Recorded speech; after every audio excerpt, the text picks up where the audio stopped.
नमस्कार। आप देख रहे हैं बिहार न्यूज़ 16। मैं हूं बी कुमार। पेश है आज की देश विदेश और बिहार के पश्चिम चंपारण जिले की 10 बड़ी खबरें। आइए शुरुआत करते हैं आज की टॉप हेडलाइंस। राष्ट्रीय और अंतर्राष्ट्रीय खबरें से रूबरू कराएंगे आपको। भारत यूके नौसैनिक अभ्यास कॉनकान 2025 की शुरुआत हो गई है। भारत और ब्रिटेन की नौसेनाएं इस संयुक्त सैन्य अभ्यास में भाग ले रही है।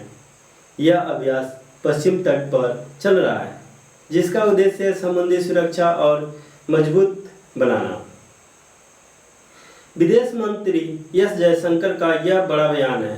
एस जयशंकर ने कहा कि आधुनिक दौर में कॉन्टैक्टलेस वार यानी बिना हथियारों के युद्ध का दौर शुरू हो गया है, जहां अर्थव्यवस्था, तकनीकी और सप्लाई चेन ही अब हथियार बन गए हैं। खांसी सिरप से बच्चों की मौत की जांच जारी है। मध्य प्रदेश और राजस्थान में 9 बच्चों की मौत के बाद केंद्र सरकार ने उस सिरप के सैंपल जांच के लिए लैब में भेज दिए हैं। शुरुआती रिपोर्ट में जहरीले तत्वों के संकेत मिले हैं। भारत और चीन के बीच जल्द ही शुरू होगी सीधी उड़ानें। इससे पहले उड़ानें ठप थी, लेकिन अब भारत और चीन के बीच डायरेक्ट उड़ानें होगी। करीब 5 साल बाद दोनों देशों के बीच एयर कनेक्टिविटी बहाल होने जा रही है। यह दोनों देशों के रिश्तों में नरमी की दिशा में अहम कदम माना जा रहा है। वोडाफोन आइडिया ने नया CFO नियुक्त किया है। कंपनी ने तेजस मेहता को नया चीफ फाइनेंशियल ऑफिसर बनाया है। उम्मीद की जा रही है कि इससे कंपनी के आर्थिक प्रबंधन में कोई दिशा मिलेगी। भारत ने जूनियर वर्ल्ड रेसलिंग चैंपियनशिप 2026 की मेजबानी के लिए बोली लगाई। भारतीय कुश्ती महासंघ ने UWW को आवेदन भेज दिया है। अगर मंजूरी मिली तो यह आयोजन भारत के लिए एक बड़ी उपलब्धि होगी।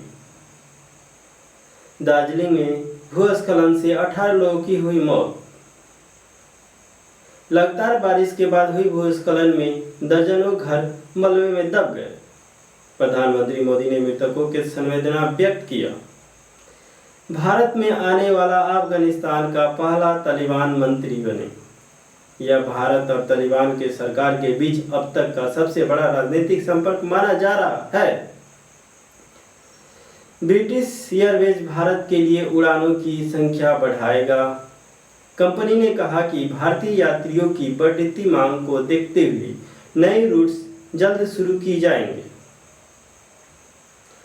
भारत राजनीतिक स्थिरता के कारण जनरेशन जेड विद्रोह से बचा जाए, वो कैसे? आइए इसके बारे में कुछ खास विवरण जानते हैं।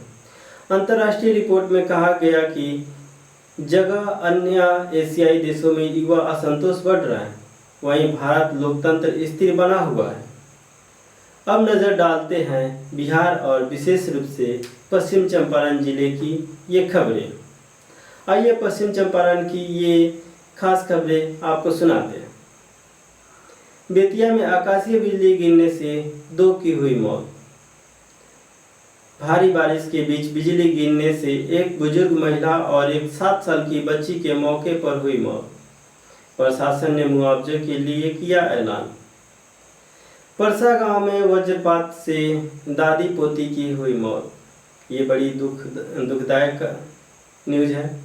तेज बारिश के दौरान खेत में काम कर रही दोनों की मौत हो गई। मौसम विभाग ने अगले 24 घंटे के लिए अलर्ट जारी किया है। पश्चिम चंपारण में नदियों के जल स्तर बढ़ा, बाढ़ का खतरा हुआ। लगातार बारिश के कारण बाढ़ गंडक और उसकी सहायक नदियों पर उफान पर है। प्रशासन ने निचले इलाकों में अलर्ट जारी किया। देवान टोली में ट्रक की टक्कर से बाइक सवार की हुई मौत।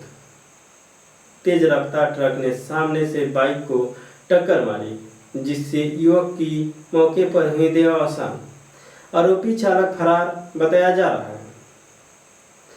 गंडक नदी कटाव से 50 से अधिक घर बह गए। ग्रामीणों ने सरकार से पुनर्वास की मांग।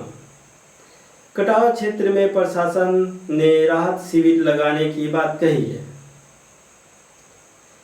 बगहा की रीमा देवी बनी आत्मनिर्भर जीविका दीदी। रीमा देवी ने सरकारी योजना के तहत लोन लेकर अपना व्यवसाय शुरू किया और अब अन्य महिलाओं के लिए प्रेरणा बन चुकी है।